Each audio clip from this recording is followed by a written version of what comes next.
Bonjour les amis, aujourd'hui nous sommes le 18 décembre 2025. Tout ça va maintenant 6 jours de la fête de Noël, oui, exactement. Et je voulais m'adresser à vous pour vous mettre en garde en fait du chantage auquel nous allons être soumis, nous simples citoyens, consommateurs. Bien, je dis ça parce que j'écoutais sur une grande radio, j'écoutais donc la ministre de l'Agriculture, et donc qui commençait à faire, moi j'appelle ça faire du chantage, qui commençait comment dire, à prévenir les agriculteurs qu'il fallait faire attention de ne pas prendre les Français en otage pour les fêtes de Noël, de penser que les gens allaient se déplacer, allaient aller en famille pour fêter Noël, et donc d'éviter tout ce qui est barrage, ou enfin tout ce qu'il peut y avoir sur les routes. Ben oui, on commence à faire du chantage, à faire peur aux gens, et puis et à faire peur aussi aux agriculteurs, quoique j'espère qu'ils vont être assez. Ils le montrent déjà, ils montrent leur force et leur détermination, donc j'espère qu'ils vont pas céder à ce chantage. Et nous, de notre côté, j'espère que nous n'allons pas tomber dans le piège que le gouvernement va attendre ça, en fait, je pense, c'est-à-dire que là, il voit bien que la manifestation, un peu comme avec les Gilets jaunes, ça s'est passé de la même façon, la manifestation des agriculteurs est quand même populaire, et donc je pense, enfin, je ne serais pas étonné que le gouvernement mise d'abord sur le pourrissement, et deuxièmement sur le fait, bien sûr, que les fêtes arrivent, les gens vont se déplacer, et que par rapport à tout ça, eh bien que les gens, la population soit contre les agriculteurs. Et je pense que je ne serais pas étonné que le gouvernement, en fait, mise là-dessus, comme ils l'ont fait pour les Gilets jaunes, et c'est ce qui s'est passé et qui a mis le mouvement en l'air, malheureusement. Donc, je pense qu'il va falloir qu'on soit vigilant là-dessus, et que l'on reste, tant pis si ça doit nous coûter, tant pis. Moi, je sais que je dois aller, je suis invité chez des gens pour le réveillon de Noël, et si jamais il y avait un blocage quelconque, et tant pis, je resterai chez moi. J'ai pas envie de tomber dans le jeu du gouvernement qui compte sur le pourrissement et qui compte justement sur les désagréments que pourraient porter certains blocages sur les routes par rapport à la population. Donc voilà. Ben, moi, je suis pas grand-chose dans tout ça, c'est certain, hein, mais réfléchissons à ça. Ne nous laissons pas rouler dans la farine par ces gens là-haut qui ne connaissent rien à la terre, qui sont pas foutus ils seraient même pas foutus de survenir à leurs propres besoins, ces gens-là. Donc, ne nous laissons pas berner par des gens qui nous manipulent depuis des années, et il faut absolument qu'on reste fort, unis, et qu'on ne lâche surtout pas le morceau, parce que si ça tombe à l'eau encore cette fois-ci, eh bien, ils continueront à nous presser comme des citrons. Voilà.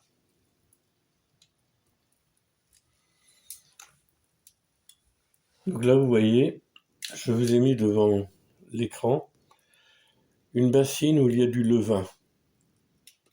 Alors pourquoi un peu toute cette mise en scène? Eh bien, c'est pour en revenir à l'agriculture, bien entendu. Et le levain, c'est quoi? C'est de la vie. Là-dedans, il n'y a que de l'eau, de la farine, et j'ai mis un tout petit peu de miel. Un très peu, mais j'en ai mis un petit peu. Et vous voyez, normalement, le levain, il est ici. Il est rendu en haut. Donc c'est la vie. Et j'en reviens. Allez, on va remettre ça comme il faut. Voilà. Eh bien, le levain, c'est la vie. C'est ce qui va faire ce que je vais mettre dans mon pain aujourd'hui. Je vais faire du pain. Eh bien, l'agriculture, c'est la vie. Maintenant, il faut se mettre une chose en tête. Pour nous tous qui allons plus ou moins à un niveau plus ou moins fort, bien entendu, nous allons fêter donc Noël, nous allons fêter le premier de l'an, tout ça. il va y avoir des repas de Noël. Eh bien, il faut bien se dire une chose, c'est que tout ce qu'il va y avoir sur la table, tout ce que nous allons consommer sur cette table, viendra de l'agriculture, obligatoirement. Il va y avoir le pain, justement. Et je me souviens d'une petite anecdote là-dessus. Une fois, je parlais de ça avec des amis, voilà, de l'agriculture. Et puis à un moment donné, dans la conversation, j'ai sorti, mais même le pain vient de l'agriculture. Et là, il y a un gars qui était là et puis qui me fait, il croyait avoir inventé la poudre à canon, je pense. Il me fait, le pain vient de l'agriculture, mais tu te fous de nous, n'importe quoi. Le pain, c'est les boulangers qui font le pain. Oui, je sais, je suis bien placé pour le savoir. Je dis oui, mais attends, les boulangers, tu crois qu'ils font le pain comme ça? Tac, non, non, non. Il leur faut quoi? Il leur faut de la farine pour faire du pain. Et la farine, elle vient d'où? La farine, elle vient du blé. Et le blé, il vient d'où? Eh bien, elle vient de l'agriculture. Il y a un agriculteur qui a travaillé sa terre, qui a semé le blé, qui a récolté le blé, avant que ce blé arrive au moulin, que le minotier fasse de la farine avec ce blé, et que cette farine arrive au boulanger, qui lui va faire du pain. Et là, le gars, il était, ah ouais, j'ai pas pensé. Ben oui, voilà, tout simplement. Donc mettons-nous bien ça en tête, les amis. C'est que tout ce que nous allons avoir sur la table, tout vient de l'agriculture. Que ce soit le vin, le pain, la viande, les volailles, la charcuterie. Qu'est-ce qu'on met encore sur la table? Le dessert, la bûche de Noël. La bûche de Noël, elle vient de l'agriculture. Bah non, c'est les pâtissiers qui font une bûche de Noël. Ah oui, et les pâtissiers, bah oui, je suis bien placé pour le savoir encore. Ouais, mais qu'est-ce qu'il y a dans une bûche? Il y a du beurre. Ah, le beurre, il vient d'où? Bah, de l'agriculture. Il y a des œufs. Ils viennent d'où les œufs? De l'agriculture. Il y a de la farine. Et tout ça vient de l'agriculture, quoi.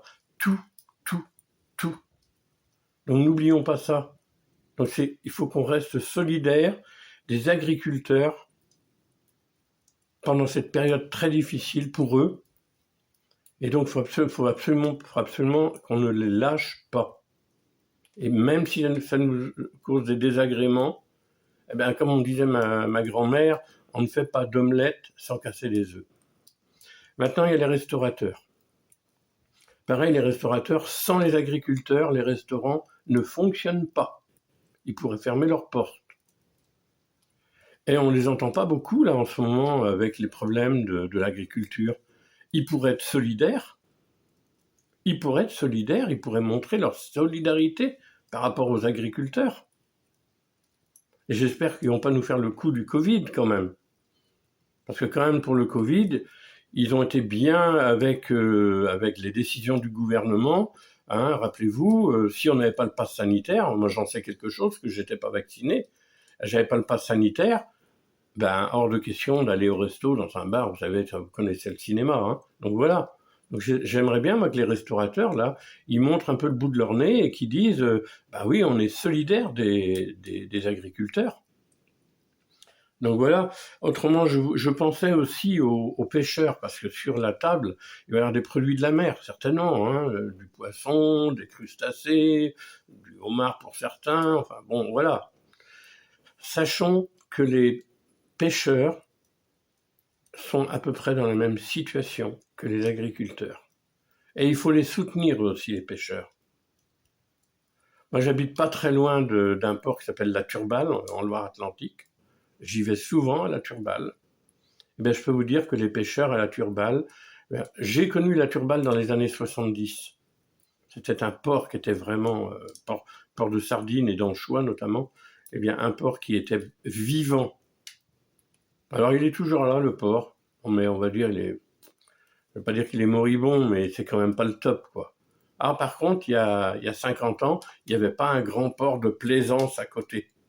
Et on voit bien progressivement, le port de plaisance s'agrandit, les loisirs, bien sûr. Enfin, les loisirs, jusqu'à ce qu'il y aurait de l'argent. Hein. Si un jour il n'y a plus d'argent, les loisirs, on pourra s'asseoir dessus. Et le port, lui, de pêche, eh ben, il diminue.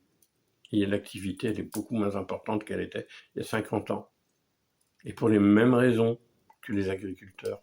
Donc pensons aussi aux pêcheurs, Ils ont besoin d'être soutenus. C'est vraiment deux professions qui nourrissent la population, les agriculteurs et les pêcheurs.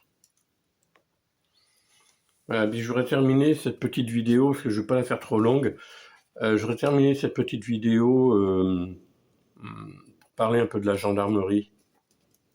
Donc on a vu ce qui s'est passé. Ils ont suivi les ordres, bien entendu, ça on comprend très bien, hein. Ils ont suivi les ordres. Bon, je ne vais pas me répéter sur ce que j'ai dit sur une précédente vidéo, mais enfin, tous les ordres ne sont pas bons forcément à suivre. L'histoire nous l'a appris. Maintenant, pour ce qui est des gendarmes, il faut aussi tirer notre chapeau aux 7 ou 10, je ne sais plus trop le chiffre exact, hein, enfin, c'est ce que j'ai entendu sur les médias, les 7 ou 10 gendarmes qui ont, qui ont eu le courage, on peut dire le courage, oui, de baisser leur bouclier, d'enlever leur casque et de dire non, nous, on ne va pas participer à cela. Parce que c'est pareil, les gendarmes, vous êtes comme nous, vous n'avez rien de plus que nous. Vous avez besoin de manger, vous aussi. Et vos enfants et vos femmes ont besoin de vivre, de manger. Donc, d'accord, vous suivez les ordres, mais je sais pas, vous changez de métier, enfin, vous faites autre chose, mais c'est lamentable de faire ce que vous faites aux agriculteurs. Ah, d'accord, vous devez maintenir l'ordre, hein, mais vous êtes des gardiens de la paix et non pas des gardiens de la guerre. Ce qu'il faut vous dire, parce que là, ce qui s'est passé avec les premières images qu'on a vues il y a à peu près une semaine maintenant, eh bien, c'était un état de guerre avec les centaures, avec les hélicoptères au-dessus qui envoyaient des bombes lacrymogènes sur les agriculteurs. Mais moi, je pense que vous devriez avoir honte. Vous devriez avoir honte. Même sous le couvert de votre métier, vous ne devriez pas agir de cette façon-là. Vous n'êtes pas aussi courageux quand il s'agit d'aller dans les banlieues. Ça, je l'ai peut-être déjà dit aussi, je ne me rappelle plus. Mais quand il s'agit dans les banlieues, on ne vous voit pas. Vous avez la trouille. Vous avez le trouillomètre à 0. Ben oui, parce que là-bas, ils ont les kalachnikovs. Eh ouais. Donc là, c'est pas des bottes de foin enflammées qui risquent de vous tomber sur la tronche. Hein, c'est carrément des beaux pruneaux. Et là, vous n'y allez pas. Quand on voit la banlieue française, qu'elle est devenue, ce qui se passe en France, l'insécurité dans toutes les villes maintenant, dans toutes les grandes villes, là, vous n'y allez pas. Parce que pourquoi vous allez nous dire, on n'a pas d'ordre? Ben, feriez bien de leur dire à vos supérieurs de vous donner l'ordre d'aller faire du nettoyage là-bas, parce qu'il y en a besoin. Alors, laissez les agriculteurs vivre, laissez les agriculteurs travailler. C'est tout ce qu'ils demandent. Ils demandent à travailler et à vivre de leur travail. Moi, je suis pas agriculteur, mais j'ai vécu à la campagne, enfin, je dis suis toujours.